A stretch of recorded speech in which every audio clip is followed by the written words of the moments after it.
As you should have guessed by now, I absolutely love the Godzilla movie franchise.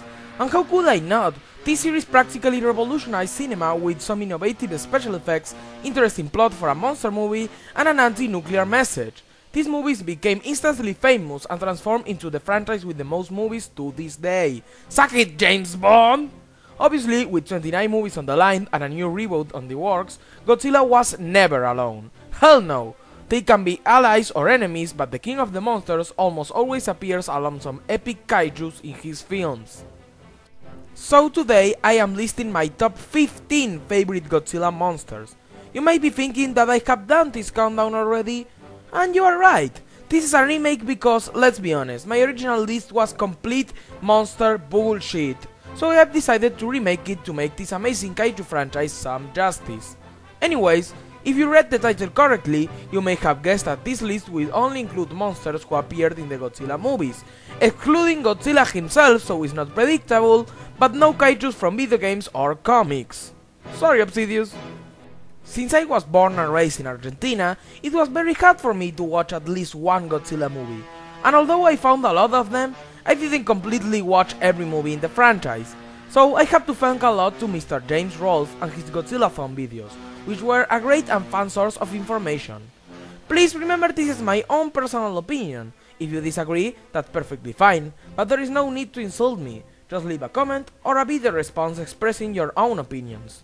Well, now that everything has been said, let's begin this juggernaut of a countdown.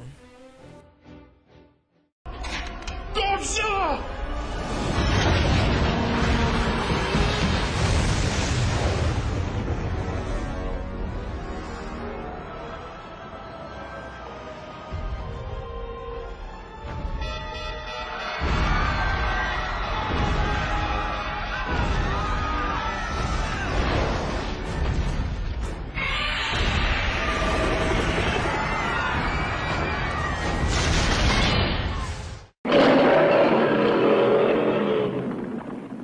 With a list as colossal as this one, it was hard just choosing a monster for the number 15 spot.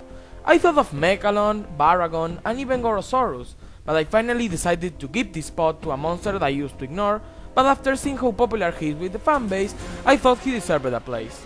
Ladies and gentlemen, let's kick off this list with King Caesar. So, why is this giant badass lion so loved?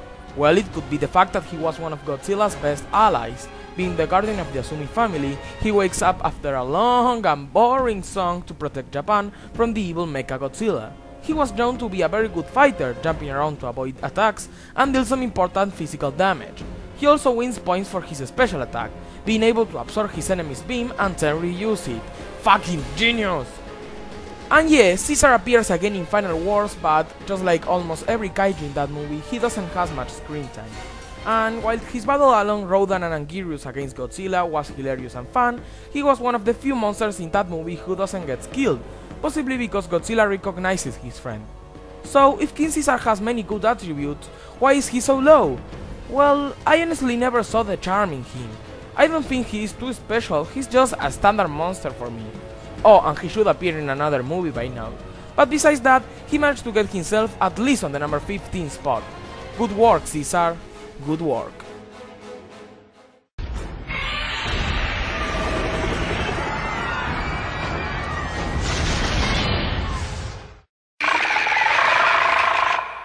The next monster on this list is a huge pile of shit. Literally, I'm not kidding. Number 14 is Ghidorah, the smoke monster. Ghidorah was an alien life form that landed on Earth and began feeding on pollution. His actions soon gained the attention of Godzilla, who attacked the smoke monster as he was feeding off a smoke's attack. By doing this, Ghidorah would grow in size and power until finally becoming strong enough to kick Godzilla's ass. I'm not kidding, he's even immune to his powerful atomic breath. Ghidorah is that awesome. Let's not forget his movie was batshit crazy. It is a movie for kids, it is a movie for adults, maybe for both. It has an anti-pollution message, that's for sure. I mean, Godzilla flies in this film. I don't know, but I freaking love it. It's just a classic. With such a huge arsenal and original concept, Ghidorah became very popular with time. But, just like King Caesar, he just appeared a few minutes in Final Wars and we never saw it again. And unlike King Caesar, it didn't even appear in a video game. I hope he gets in Kaiju Combat or whatever is the next Godzilla video game Toho is planning.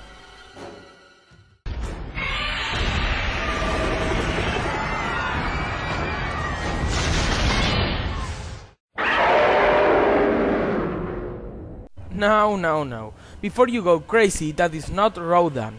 That's the roar from the badass moth known as Badra. Fucking Toho on the recycled sound effects. So Badra, also known as the Black Mothra, is a really cool monster, and he's kind of an anti-hero. First of all, look at his design. Both his larva and imago forms have very detailed and awesome looking concepts, and it's very fitting for such a dark kaiju. His design is far superior than Mothra's.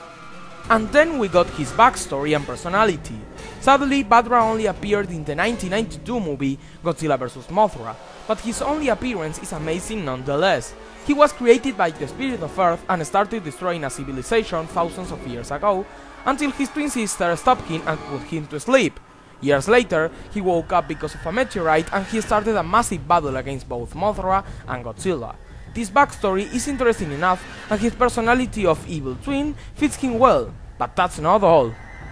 At the end of the movie, he realizes that he was not going to win anything by trying to defeat Mothra, so the two moths team up and finally defeat the king of the monsters. But before he falls to the ocean, Godzilla shoots Badra's wing, making him fall as well. Poor Badra, at the end he was a good guy and he had to die.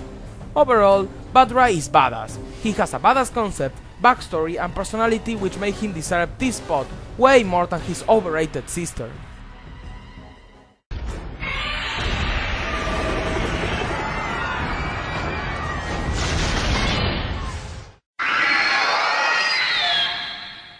Aha, I got you all right there. Even if I think she's overrated as fuck, I just couldn't leave Mothra out of this countdown. She really is iconic for the entire franchise and one of Godzilla's best allies / enemies. Right off the bat, you can already tell why some people, including myself, don't like her that much. Mothra is just a moth. Her design doesn't have anything special. But I admit it, she's kinda pretty. I mean, at least she's better than this fucker. Mothra is also known for her backstory and personality. She's always accompanied by two small girls named the Shobihin, who serve as her way of contact with the human world. It doesn't matter which Godzilla timeline we're talking about, Mothra always serves as one of the Earth Guardians, and she will try to help or stop Godzilla. And since she's the good guy, she always wins in some way, if she's either helped out by another monster, or she dies and her children save the day. Now, Mothra is very popular within the fanbase, to the point she got her own series of movies. And you can tell why. She's a honorable, kind and powerful monster who will always save Japan from the evil kaijus who try to attack it. I may not like her that much, but I have to give her credit for being such a great creature, even if her design is plain, the Shobihin are dumb, and her overall concept is too cheesy.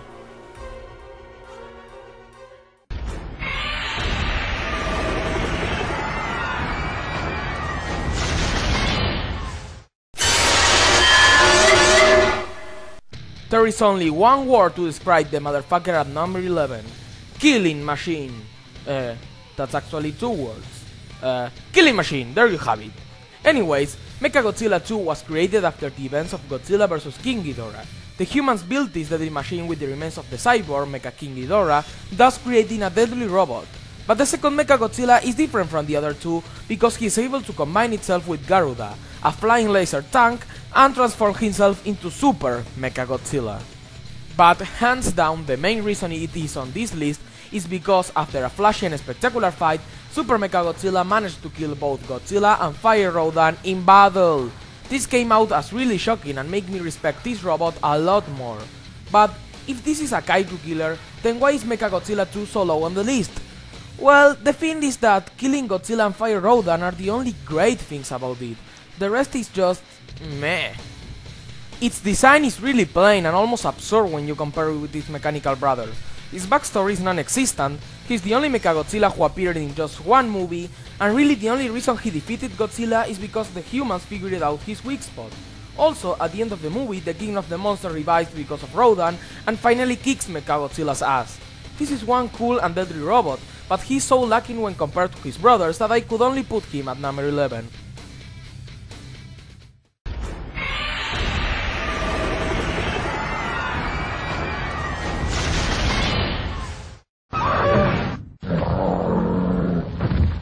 Oh yeah, we kick off the top 10 with one badass juggernaut.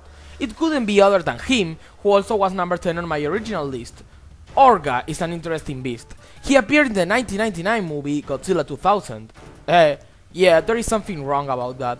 Anyways, he originated as a meteorite who crashed on Earth and met Godzilla in battle numerous times. Later, he inexplicably started evolving into a UFO who gave the king of the monsters an even harder time, until he finally evolved into a weird space octopus known as Millennium. Later, it is revealed that Millennium was a DNA thief alien who was absorbing Godzilla's data and trying to transform itself, thus creating a weird clone known as Orga. I always really liked Orga. He's such an interesting monster and one of the first kaijus I ever came to know. Not only his concept was shocking, but the final monster itself has a weird yet amazing design, similar to Godzilla but with some unique characteristics, with his giant claws being the most notable. In battle, Orga uses nothing but his strong brute force, and he did give Godzilla a bad time. Well, that last statement was kinda false, because he's also capable of using a beam cannon from his shoulder, but his strength is always his best ally. But definitely, of all his skills, his most impressive one is the ability of eating Godzilla himself to completely duplicate his DNA. But that obviously didn't end well, since Godzilla blew him up from his motherfucking inside. Oh, that was so awesome. Bye bye, Orga. Overall, Orga had a very shocking and unique creation, interesting design, amazing battle skills, and was just a great adversary for the king of the monsters.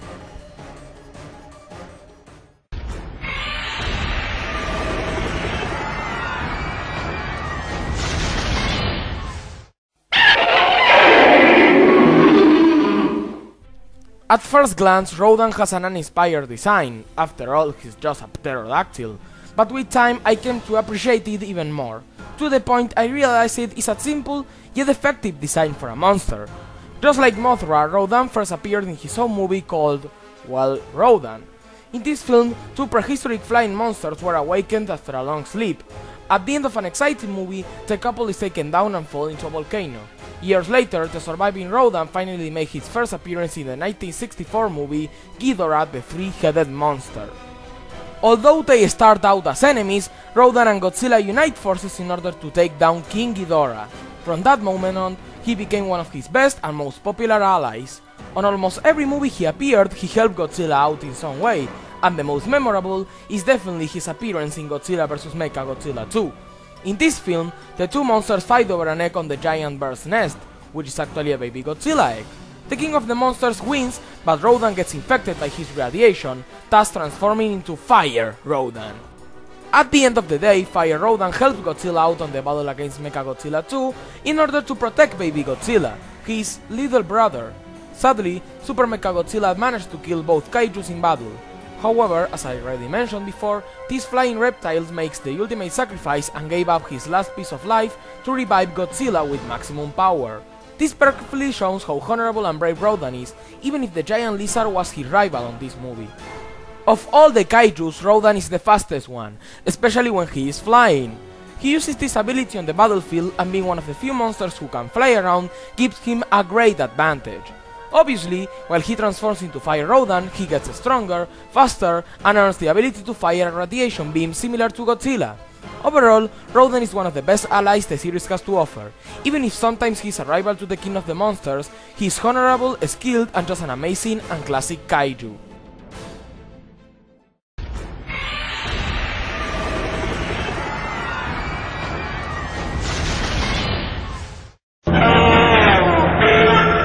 Our favorite monster, Godzilla, has battled numerous monsters through time. Robots, aliens, insects, piles of shit, and whatever this fucker is supposed to be. But have you ever wondered who was his first true kaiju enemy? Easy question. That would be none other than Anguirus. He first appeared in the second movie of the franchise, Godzilla Rides Again, when we are told that he is a mutated ankylosaurus who was woken up by the rampaging Godzilla. Since he's just a giant dinosaur, Anguirus doesn't have any special skill, but that doesn't mean he sucks. Like very other kaijus in the series, Anguirus relies in dealing physical damage, especially with the spikes on his shell. He uses this strength to fight against Godzilla, and even if he lost against him, Anguirus did give us a great show of how two giant monsters in a brawl look like. Inexplicably, in all of his other appearances, he's Godzilla's most loyal and friendly ally. I just don't know why he changes his mind like that, but I think it's nice to see the King of the Monsters making some friendships. Now, Anguirus may not have sacrificed himself like Rodan did. Heck, he's really not that good on the battlefield, but he's this high on the list because when you think of one of Godzilla's few friends, you instantly think of this motherfucker. He's friendly, loyal, persistent, and overall an awesome partner for the King of the Monsters. Oh, and I almost forgot that his best ability is rolling up into a powerful spiky ball of doom, which also serves as a great football.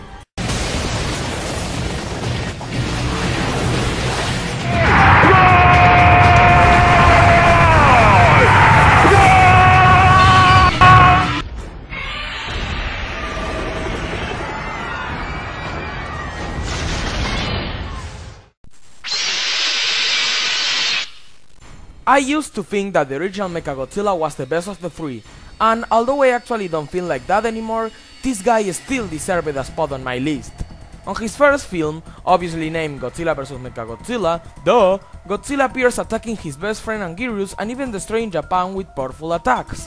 This left the humans shocked, since during that timeline at least, the King of the Monsters was their protector from evil creatures. Suddenly, a second Godzilla appears and reveals the truth about that impostor. It was none other than Mechagodzilla in a costume. The black hole aliens created this powerful beast in order to take over the world. Super original concept aside, Mechagodzilla is a surprisingly very powerful and tough enemy, especially since it was the first robot Godzilla ever fought. This motherfucker can use a huge variety of different attacks, missiles, lasers, cannon beams, and a lot more. He's so strong that Godzilla had to absorb magnet power from a thunderstorm in order to finally face it. During their second match, the King of the Monsters was held by the previously mentioned King Caesar. But even if he had to deal with two different kaijus at the same time, Mechagodzilla put up with a great battle with his arsenal, until it was finally defeated when Godzilla took his head off. However, that was not enough to stop this badass robot. The Black Hole aliens rebuilt it and relaunched it to destroy Japan again, but this time he actually had the advantage since the aliens managed to get him an ally, Titanosaurus. Mechagodzilla came back as powerful as the first time, and when his head was taken off again, he was not destroyed. This is a weird case of villains learning from their mistakes. Bowser should learn from these guys. Obviously, both Titanosaurus and Mechagodzilla were defeated because Godzilla is too awesome. But even still, the original doppelganger was an epic monster. With possibly the most badass design of the three robots, his huge arsenal, power, and overall entire concept gave it a very deserved spot on this list. However, I don't think this is the best Mechagodzilla of them all.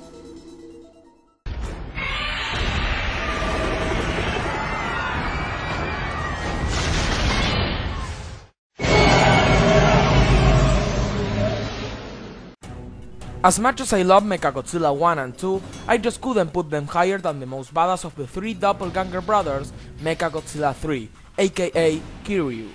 Why is he the best of them all? Simple, Kiryu has the best everything. Best backstory, best design, best battle abilities, everything. Well, he's not as badass as the original and not as powerful as the second one, but he still deserves this high spot on my list. On 1954, the first Godzilla was killed off with the Oxygen Destroyer, leaving only a skeleton behind. When a second Godzilla appeared in the year 1999, Japan had a genius idea. What better way of killing a giant beast than using the same creature? And thus, a new reincarnation of Mechagodzilla was created with the skeleton of the original Godzilla. Now, this name has been used on two different occasions already, but this is the first time I truly feel I am seeing a mechanical version of the King of the Monsters. Kiryu really looks like him, but still has some unique and badass features on its design. Just like its brothers, it has a huge arsenal to use on the battlefield, with the most notable being the Absolute Zero Cannon, a freezing beam that can disintegrate the enemy under the weight of its own mass. Luckily for Godzilla, Kiryu never managed to hit him with the Absolute Zero Cannon, and when it returned in Tokyo SOS, this deadly weapon was too expensive to be repaired, so they didn't use it again. But even if he has a huge arsenal, Kiryu is also very good at melee combat and gave the King of the Monsters a bad time. However, what makes it such an interesting character is the fact that the original Godzilla's spirit can possess Mechagodzilla 3 and start a rampage against the people he's supposed to protect. This was an excellent plot twist for a movie in the franchise, and I think it made Kiryu deeper than it was originally supposed to be. In the next movie, Tokyo SOS, Mothra appears and the Jobin tells the Japanese that Godzilla was pissed because they were using the bones of his ancestor, and that it was a violation of the natural order of things. The humans refuse to shoot Mechagodzilla down, but team up with the giant moth to take down the monster again. At the end, Mothra dies, but her larvas manage to weaken Godzilla, and Kiryu and the humans made a sacrifice. The mech flies up to the sea and drowns in the water with the king of the monsters in its hands. Overall, Mechagodzilla 3 has everything: a honorable personality, an interesting creation and backstory, amazing battle skills, and it was the only one of the 3 Mechagodzillas who actually defeated Godzilla in battle. And to think, this is only number 6 on this list.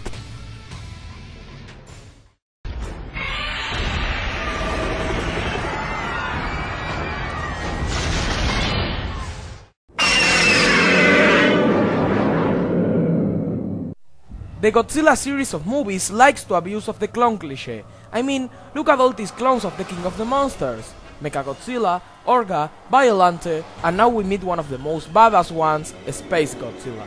Something interesting about this beast is that there are 2 different theories of how he came to existence. We know he was created when Godzilla's cells fell into a black hole, but how? Well, the first theory is that Violante's remains, which carried the data, flew up to space after the Ross creature was defeated. The other theory is that Mothra inadvertently carried the cells into space after the amazing battle in Godzilla vs. Mothra.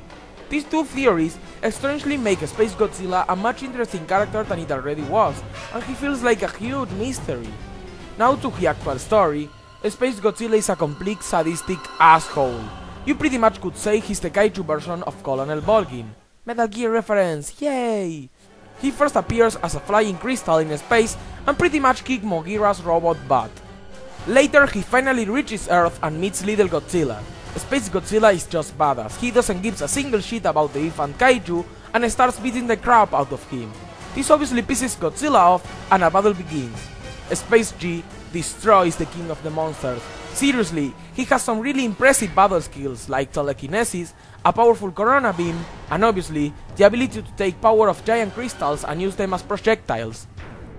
Space Godzilla kidnaps the baby and lands in Fukuoka, where he uses the Fukuoka Tower as source of energy and creates a crystal fortress around him. Mogira and Godzilla unite forces to take down this tyrant, and trust me, it was anything but easy. Energy shields, corona beams, crystals, Space Godzilla would use anything to make his plan succeed. At the end, Godzilla destroyed the crystals in order to weaken him, and then used this energy to finally defeat Space Godzilla with a powerful spiral beam. At the end, he was obviously defeated because, well, he was the bad guy after all, but who cares? Space Godzilla was mysterious yet badass, with amazing and original combat abilities, a sadistic personality, and overall an impressive battle and movie. I really hope we see him again someday. And while he almost killed Godzilla's son, he did fail, unlike the next monster on this list.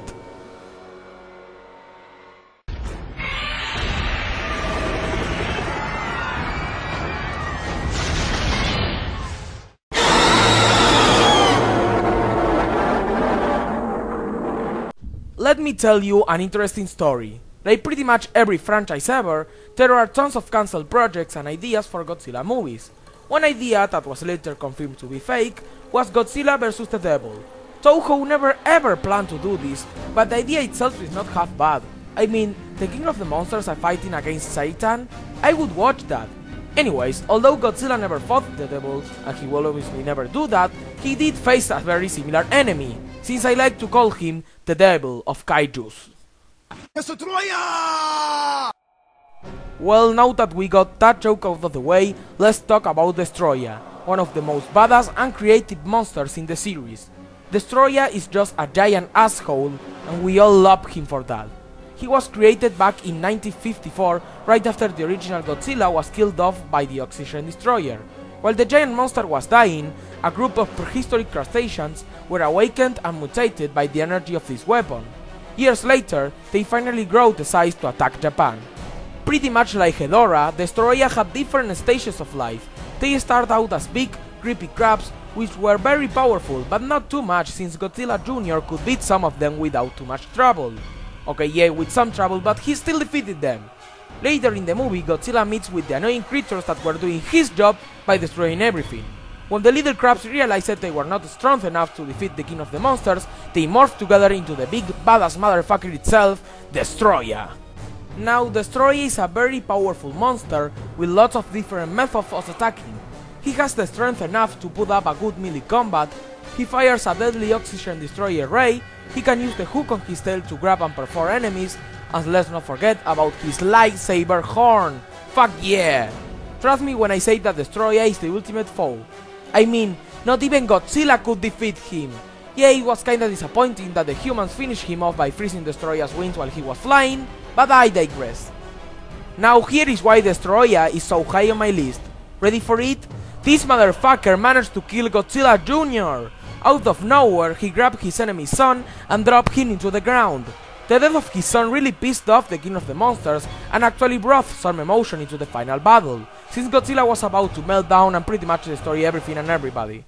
Overall, Destroya is a badass motherfucker with a creative backstory, amazing and cool ways to fight, and gave us an interesting plot twist by killing the son of Godzilla. I think you now get why I call him the devil of kaijus.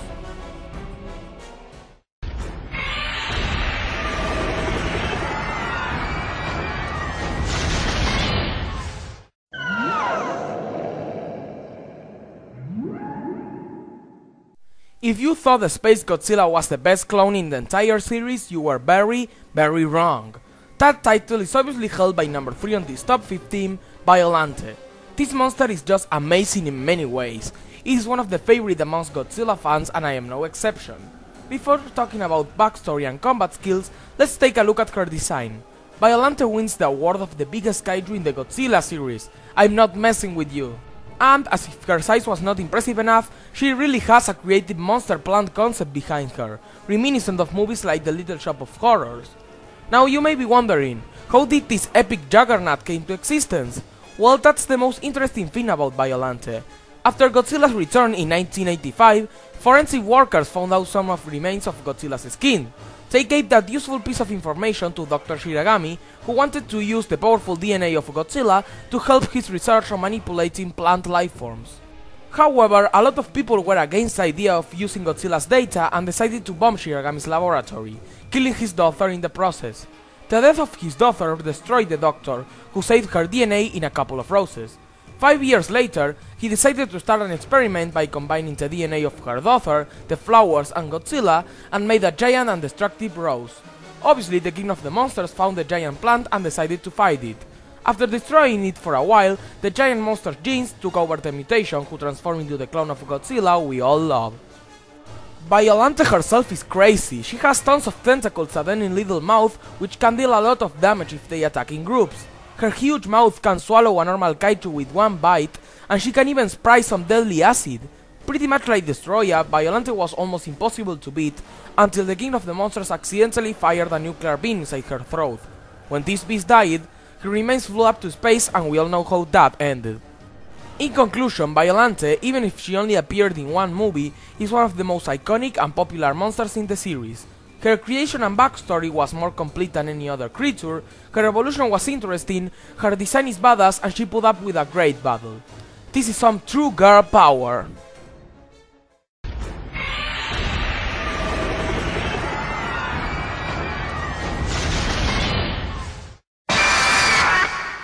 What happens if you combine a chicken with an alien, a basso, 2 motherfucking scythes, and Cyclops from X-Men? A normal person would think I'm batshit crazy right now, but Godzilla fans know the real answer. You get none other than the badass kaiju known as Gigan. Man, this is a personal favorite. Gigan is just amazing in many ways. Okay, yeah, maybe his creation is not as complex as Biollante, maybe he's not as powerful as Space Godzilla, but he still is a very impressive monster when it comes to iconic status, fighting abilities and design. Gigan first appeared in his own movie, Godzilla vs. Gigan, as an alien partner of King Ghidorah. Having one of the most badass creatures on your side is a good sign to begin, but I want you to look at this fucker for a second. His design is just too awesome. Those scythe hands, that boss on his belly, everything about Gigan is badass. Then we have the battle against Godzilla and Anguirus and it's just amazing. Gigan is known for being the first enemy that made Godzilla and Anguirus bleed. I don't know why, but I just love it. Oh, look at Anguirus smashing his face on Gigan's boss.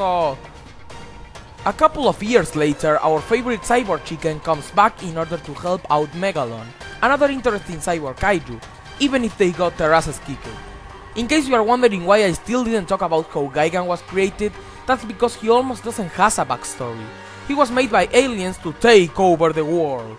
That's the main flaw with this guy, and it keeps him from being higher. Later, during the Millennium Era, he returns in Godzilla Final Wars. I hate being so repetitive, but man, this is even more badass! He got a complete and more complex redesign with black skin, a laser beam, better claws, and a brand new grappling hook. He gets his ass kicked in Antarctica by Godzilla, but that was not enough. He gets rebuilt, and this time his sides get replaced by chainsaws. My mind is just blown. I just don't know how they could make Gigan even more epic. Overall, even if Gigan didn't get a full treatment like Space Godzilla, Destroyer or Violante, he still is a fan favorite, with his incredibly badass design, his amazing battle skills, his sadistic personality, and his entire concept.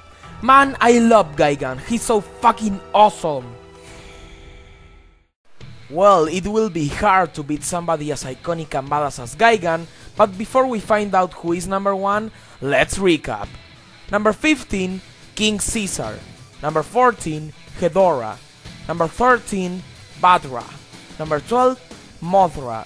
Number 11, Mechagodzilla 2. Number 10, Orga. Number 9, Rodan. Number 8, Anguirus. Number 7, Mechagodzilla. Number 6, Kiryu. Number 5, Space Godzilla. Number 4, Troya! Number 3, Violante. And number 2, Gigan.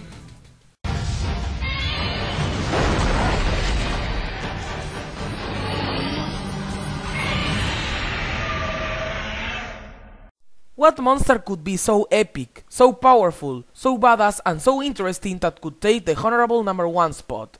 No. No!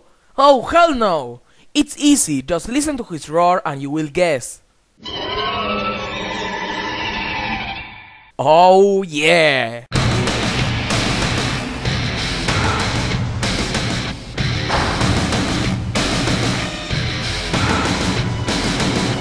And I am not talking about other shitty clones like Kaiser Ghidorah or Death Ghidorah.